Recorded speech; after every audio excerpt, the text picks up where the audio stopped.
A paz do Senhor Jesus, estamos iniciando mais um Instantes Finais e eu quero agradecer aos nossos queridos telespectadores que são alunos desse curso de escatologia no seu lar. Não importa a sua idade, você que é criança, adolescente, jovem, adulto ou ancião.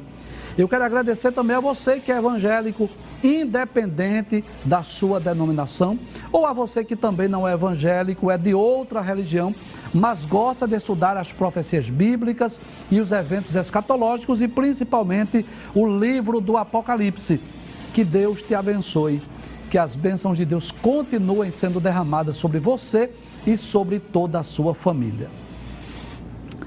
Lembrando que você pode assistir a nossa programação de várias formas diferentes. Você sabe disso, né?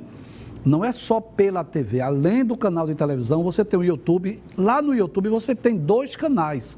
Tem o Rede Brasil Oficial e também o IEADPE Oficial. Você também tem a opção do site, o www.iadpeplay.org.br, e você também tem a mais nova opção, que é baixar o aplicativo no seu celular. Você vai lá no Play Store, baixa o aplicativo Rede Brasil TV e você pode assistir de qualquer lugar a nossa programação, não só os instantes finais, mas toda a programação da Rede Brasil no seu próprio celular. E, mais uma vez, eu quero lembrar também o número do WhatsApp do programa, não é? Se você quer entrar em contato conosco, enviar a sua pergunta, a sua crítica, a sua opinião ou a sua sugestão, o número é o 994661010. Se você está assistindo a nossa programação, os instantes finais diariamente, você sabe, nós demos início ao estudo do capítulo 21 do livro do Apocalipse. Traz aí a imagem, por gentileza. Muito bem. Esta imagem maravilhosa, belíssima, e eu posso te garantir, fica tranquilo pelo que eu vou dizer, aquilo que está reservado para nós no futuro é algo incomparavelmente superior ao que você vê nessa imagem aí. Isso é apenas uma imagem meramente ilustrativa para você ter uma ideia daquela visão que João teve lá na ilha de Patmos. No programa anterior, nós já explicamos aqui que os 4 capítulos mais maravilhosos do livro do Apocalipse são, na minha opinião, talvez você tenha outras opiniões, isso é normal, né? Mas a visão do capítulo 1, que foi a visão do Cristo ressurreto, lá na ilha de Patmos, quando Jesus aparece no meio dos 7 castiçais. O capítulo 4, que é a visão do trono da majestade divina. Você já parou para pensar nesse privilégio? João vê uma janela aberta no céu, ouve uma voz dizendo, subi cá. De repente, João, em espírito, chega lá na presença do trono. Que privilégio! E essas visões que estão no capítulo 21 e 22, que são o clímax, o ápice daquilo que está reservado para nós no futuro. No programa anterior, nós só explicamos o versículo 1. Nós nos detemos a explicar como se dará este evento, né? Voltamos até aqueles mapas que nós já estudamos aqui, aquele plano divino da eternidade passada, da eternidade futura. Nós recapitulamos, relembramos e só explicamos o versículo 1. Vamos relembrar? Abre a tela, por gentileza, versículo 1. Aí nós vimos um novo céu e uma nova terra, e nós já explicamos aqui que há 2 interpretações para isso. Há um grupo de teólogos que acredita que é um novo planeta, e há um grupo que acredita que é esse mesmo planeta Terra restaurado. Eu dei o meu parecer, é uma opinião minha, eu prefiro ficar com a segunda interpretação. Quero crer que tudo que Deus criou lá no princípio, Deus concluiu a obra da criação nos 6 dias, e quero crer que essa terra que será restaurada, nós até explicamos por quê. Eu tenho dificuldade a entender que os homens, a igreja não, porque estará em corpo glorioso e incorruptível. Mas os homens que estiverem da terra, como serão transportados para outro planeta em corpos físicos e naturais? Então, prefiro crer sim que é o mesmo planeta que será restaurado.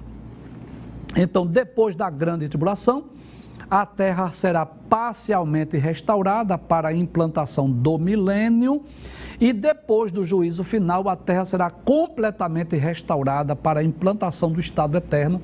E eu torno a dizer, são 2 interpretações diferentes. Não vamos brigar por causa disso. Se você prefere acreditar que é outro planeta, não tem problema. Eu prefiro crer que é esse mesmo planeta que será restaurado. Volta ao versículo 1. Aí diz ainda, porque já o primeiro céu e a primeira terra passaram, é outra página, é outra realidade, é outra dimensão, é outra história, enfim. E quando diz que o mar já não existe, nós cremos na literalidade. É o mar mesmo que não vai existir, então os homens não estarão mais separados por grandes quantidades de águas e possivelmente, os homens estarão mais juntos, mais próximos e vai voltar ao início quando Deus disse, frutificai-vos, multiplicai-vos e enchei a terra. Vamos ao versículo de número 2. Pode passar a tela, por gentileza. No versículo 2, João diz, e eu, João, vi a santa cidade, a nova Jerusalém, que de Deus descia do céu, adereçada como uma esposa ataviada para o seu marido. Então, que coisa interessante, João não viu apenas um novo céu e uma nova terra, mas ele viu uma cidade. Que cidade é essa? A nova Jerusalém. Uma cidade santa, uma cidade nova, que está preparada, que está reservada para os salvos no futuro. Pode trazer. Essa cidade nós vamos estar estudando durante essas semanas. Esta e a próxima semana vamos estar estudando sobre as características dessa cidade, sobre as dimensões dessa cidade, sobre os muros, sobre as portas, sobre os fundamentos dessa cidade. Tudo isso vamos estudar essas 2 semanas. Mas você vai perceber isso, que nos capítulos 21 e 22, João vai descrevendo características dessa cidade. E você vai perceber que essas características tornam esta cidade uma cidade maravilhosa, uma cidade especial.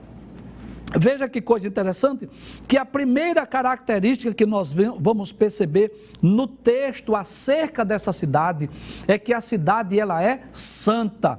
Volta o texto, por favor, mais uma vez, versículo 2, veja o que diz o texto, capítulo 21, versículo 2. Abre o texto, por favor. Isso, diz assim, e eu, João, vi a santa cidade. Então, a primeira característica dessa cidade é que é uma cidade santa. Professor, me explique por que essa cidade é santa. É simples, é porque nessa cidade não haverá pecado, não haverá ódio, não haverá violência, não haverá maldade, nada. Absolutamente nada de ruim. Veja que coisa interessante. Qualquer cidade aqui do mundo, você vai perceber que ela não pode ser chamada santa. Nem mesmo a Jerusalém terrestre. Sabia disso? A cidade de Jerusalém, embora seja, veja que coisa interessante.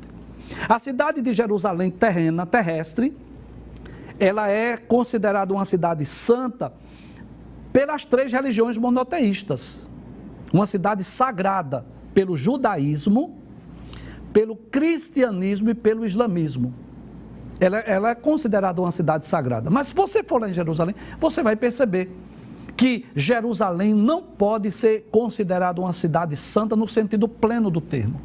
Porque lá tem pessoas que estão na prática do pecado, existem drogas, existe muita coisa em Jerusalém que não pode ser descrita como uma cidade santa no sentido pleno. Ela pode ser considerada uma cidade sagrada, porque foi a cidade que Jesus morreu, foi a cidade que os patriarcas e muitos reis de Israel palmilharam, moraram, habitaram nessa cidade.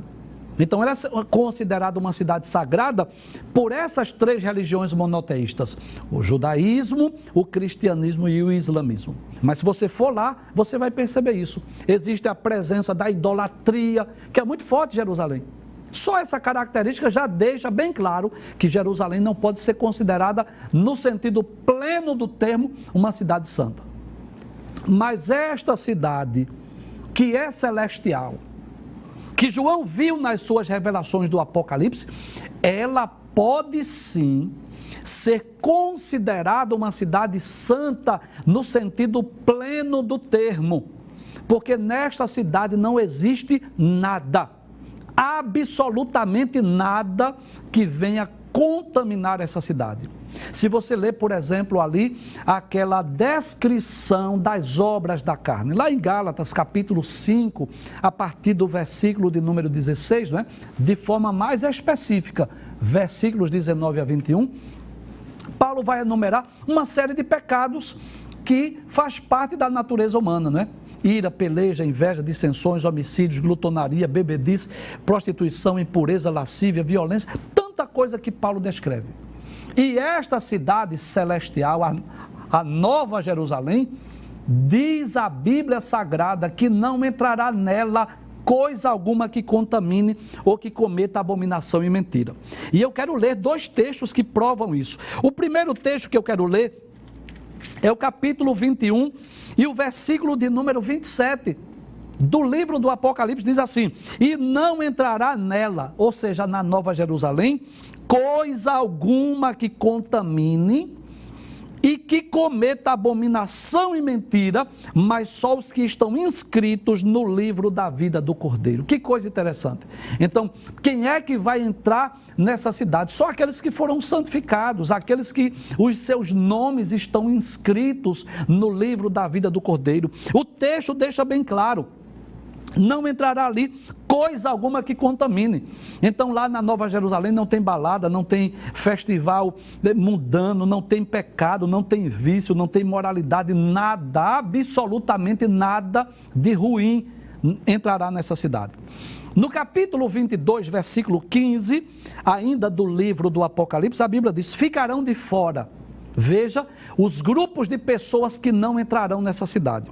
Os cães, e cães aqui eu vou explicar, não é o animal chamado cachorro. Cães aqui no texto está se referindo aos hereges. Aí diz os cães, os feiticeiros, os que se prostituem, os homicidas, os idólatras e qualquer que ama e comete a mentira. Então eu posso dizer que o que faz dessa cidade, em primeiro lugar, uma cidade especial, uma cidade diferente, uma cidade incomparável, é que esta cidade ela é santa. Abre o texto mais uma vez. E eu, João, vi a santa cidade. É claro que isto aí é uma foto, uma imagem meramente ilustrativa, porque não existe pintor, escultor, artista que possa descrever as perfeições, as maravilhas desta cidade que está reservada para os salvos no futuro. Mas observe que ela não é apenas santa. O texto vai dizer também que ela é uma cidade nova. Volta o texto, por favor, mais uma vez. Aí diz assim: a Nova Jerusalém. E aí, para eu falar da Nova Jerusalém, eu quero falar um pouco da Jerusalém antiga. Esta cidade que está lá em Israel. Traz a tela, por gentileza. Eu posso dizer isso, que pela graça de Deus, pelo favor imerecido de Deus, eu tive o privilégio de estar lá em Jerusalém. É uma experiência belíssima, uma experiência maravilhosa. Nós irmos dessa cidade, não é? Então, existe a Jerusalém moderna, cheio de prédios, de tecnologias, não é? Uma cidade moderna como qualquer outra cidade do mundo, mas existe a Jerusalém antiga, onde são preservados aqueles lugares históricos, aqueles pontos históricos, e é uma maravilha você ter o prazer, por exemplo, de atravessar o Mar da Galileia em um barquinho, e pensar nos milagres que Jesus fez lá no Mar da Galileia. É um privilégio muito grande você estar ali em Jerusalém, você passar na Via Dolorosa, você ir lá no Santo Sepulcro, você ir lá naqueles lugares onde possivelmente, né? Nós dizemos possivelmente porque não sabemos exatamente os lugares, mas onde Jesus esteve, onde Jesus ensinou, lá no Monte das Oliveiras, enfim, é algo maravilhoso, é uma experiência maravilhosa.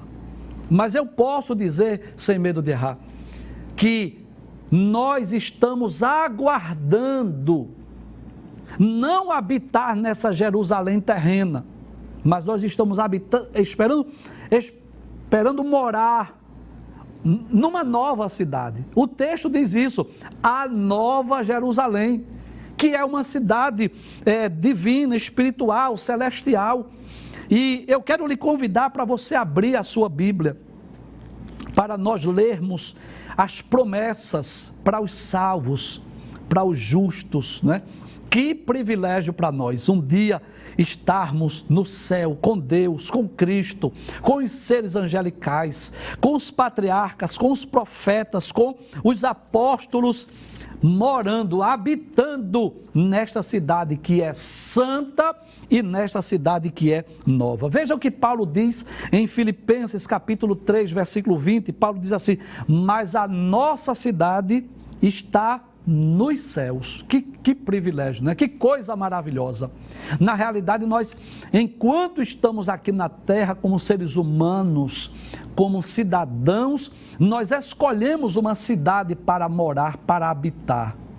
Mas no futuro, nós habitaremos nessa cidade. Paulo diz: a nossa cidade está nos céus. E ainda o escritor aos Hebreus, no capítulo de número 13, versículo 14, ele diz assim: porque não temos aqui cidade permanente, não é? Eu sei que eu estou sendo assistido aqui por milhares de telespectadores que moram em diversas cidades, aqui do estado de Pernambuco, ou de outros estados do Brasil, ou até mesmo em outros países do mundo. Mas guarde esta palavra, veja o que o escritor aos Hebreus diz aqui, no capítulo 13, versículo 14. Ele diz: porque não temos aqui cidade permanente. Mas ele diz: mas buscamos a futura. Esta sim será a nossa morada eterna, onde nós estaremos para sempre com Deus, com Cristo, com os seres angelicais e com todos os salvos que foram comprados, lavados e remidos pelo sangue de Jesus. Então, volta ao texto, versículo 2, mais uma vez, ele diz: eu vi a santa cidade pequena, primeira característica, uma cidade santa.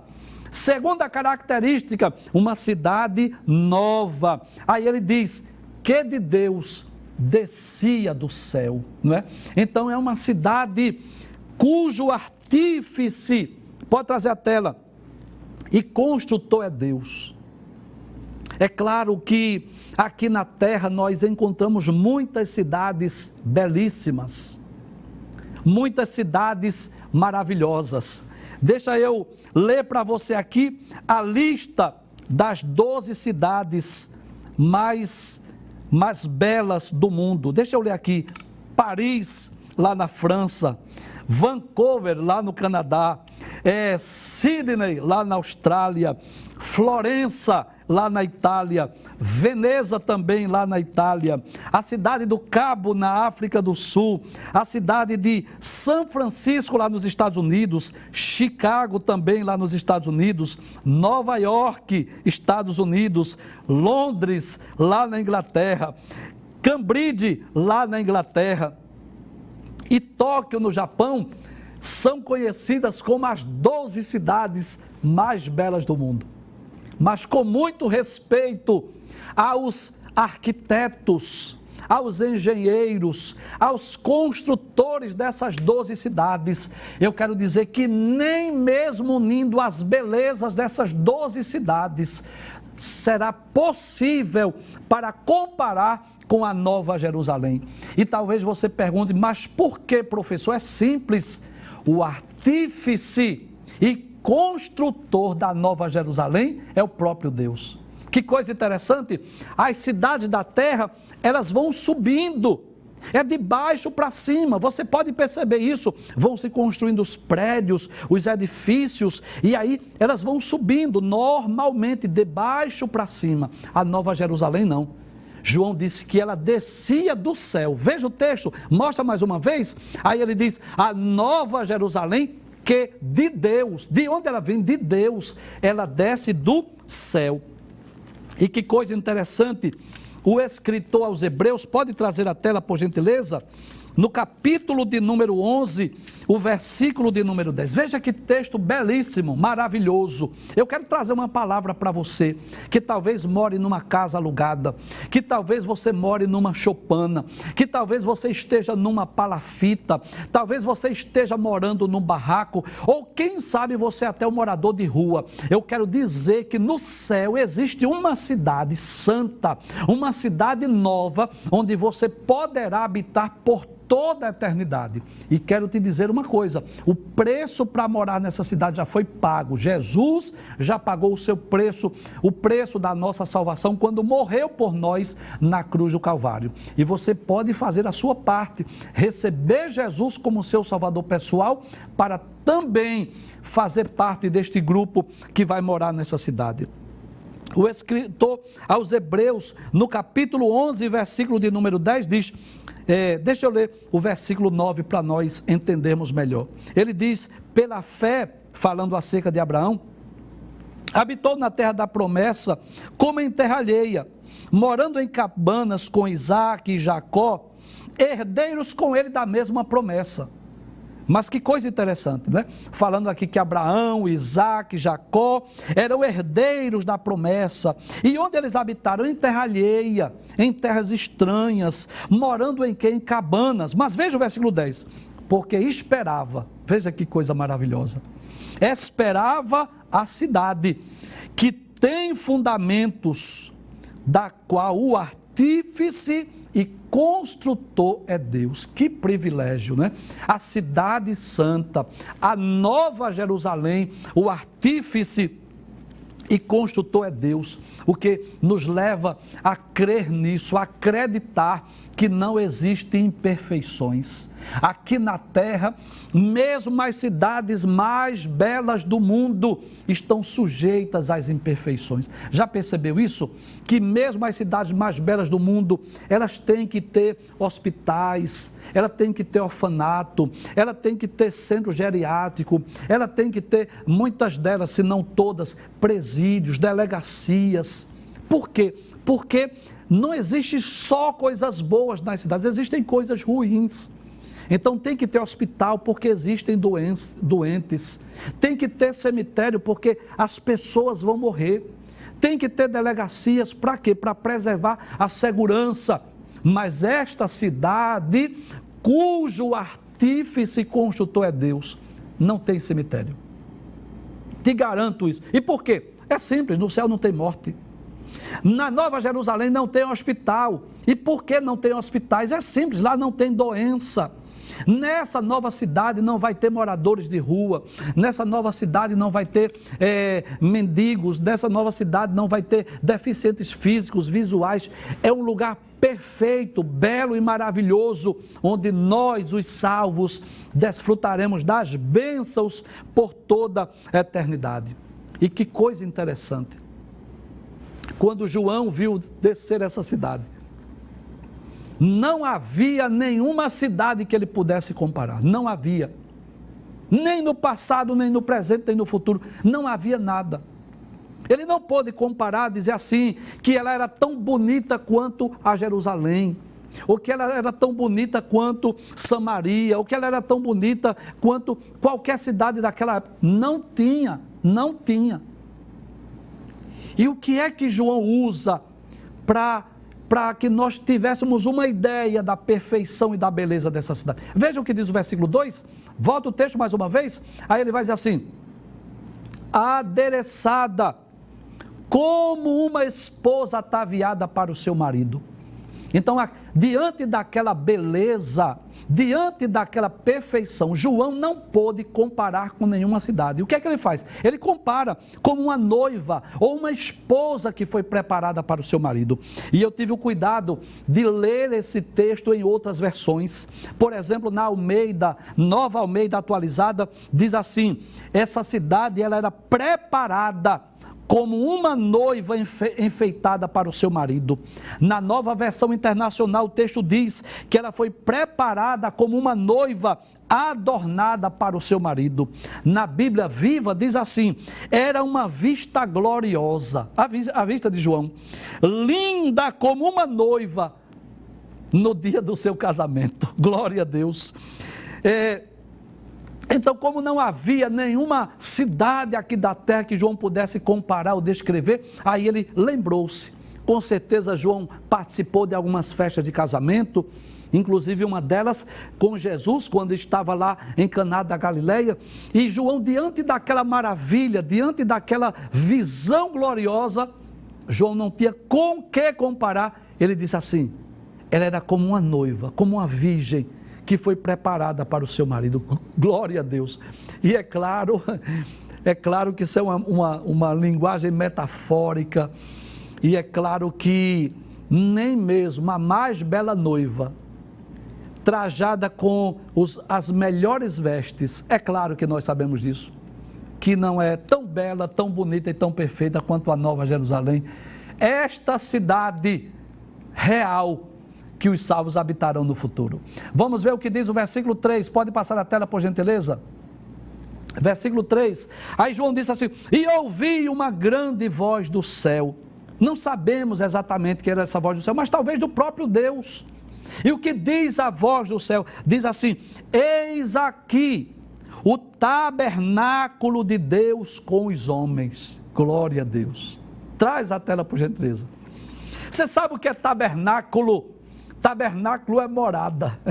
Glória a Deus.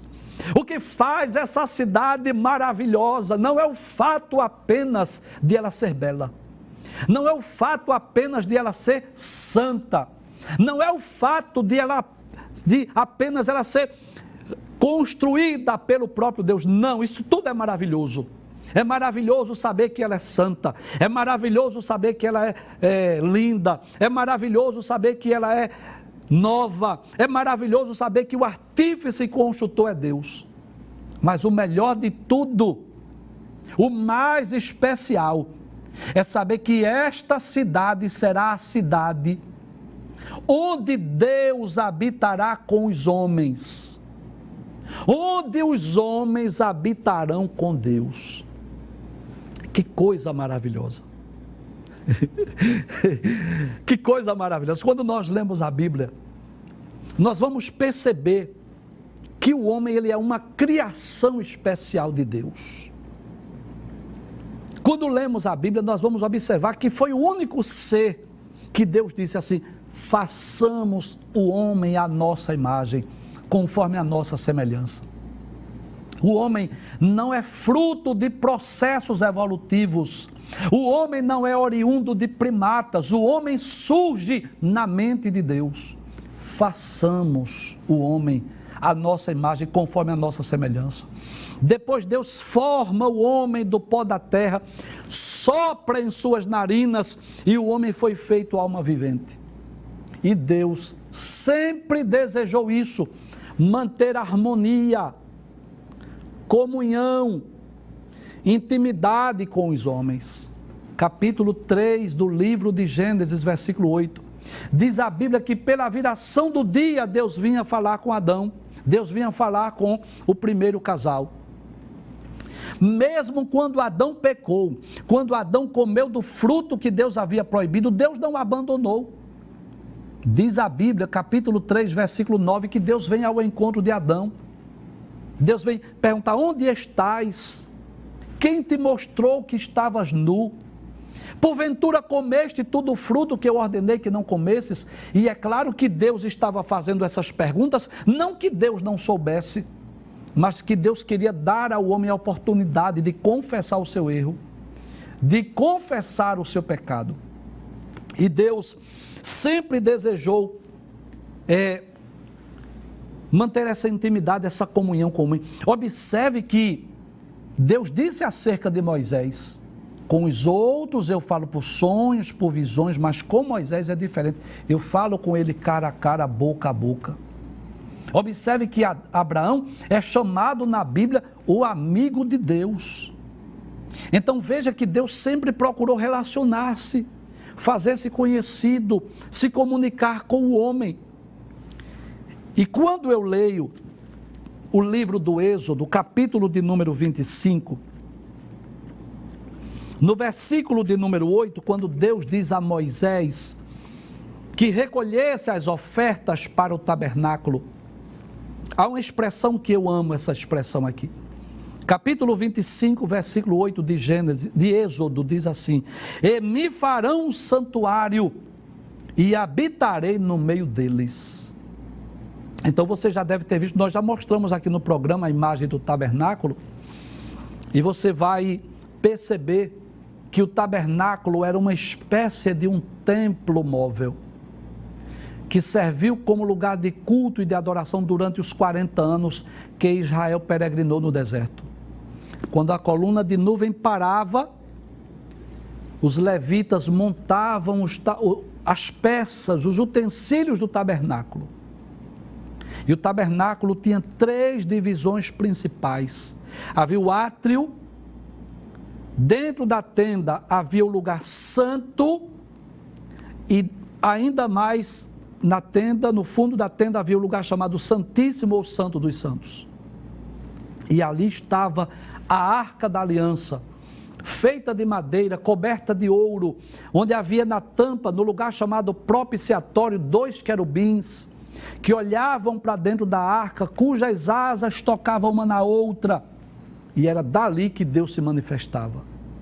E é interessante que Deus disse a Moisés que quando os hebreus estivessem no arraial, quando estivessem nas suas paradas no deserto, o tabernáculo era montado e havia 12 tribos de Israel, 3 de cada lado.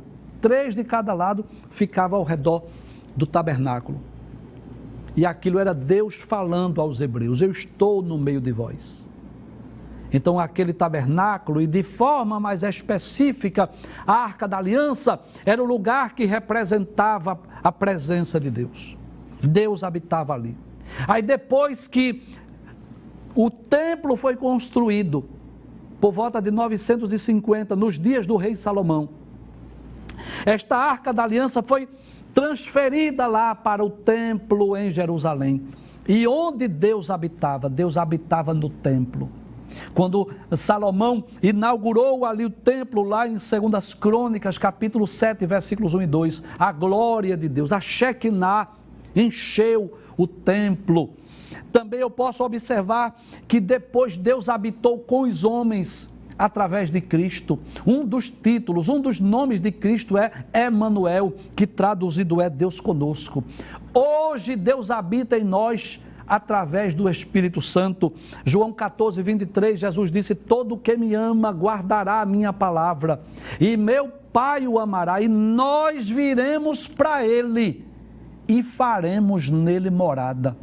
Jesus disse nós, ou seja, o Deus Trino habita em nós. Nós somos como vasos de barro, mas com um tesouro dentro de nós, que é a Trindade. Mas que coisa gloriosa! No futuro, os homens habitarão com Deus. Que coisa maravilhosa! Observe que Deus, no passado, de uma forma simbólica, claro, é como se Deus descesse para habitar com os homens. É como se Deus viesse habitar no tabernáculo ali. É claro que você entende isso. Não significa dizer que a plenitude de Deus estava ali, porque Deus está no céu, está no trono. Mas é como se a sua glória, a sua Shekinah estivesse ali. É como se Deus descesse. Veja o que diz Êxodo 25:8, e me farão um santuário e habitarei no meio deles. Deus desceu para habitar com os homens. Mas no futuro, o que ocorrerá? Os homens vão subir para habitar com Deus na Nova Jerusalém.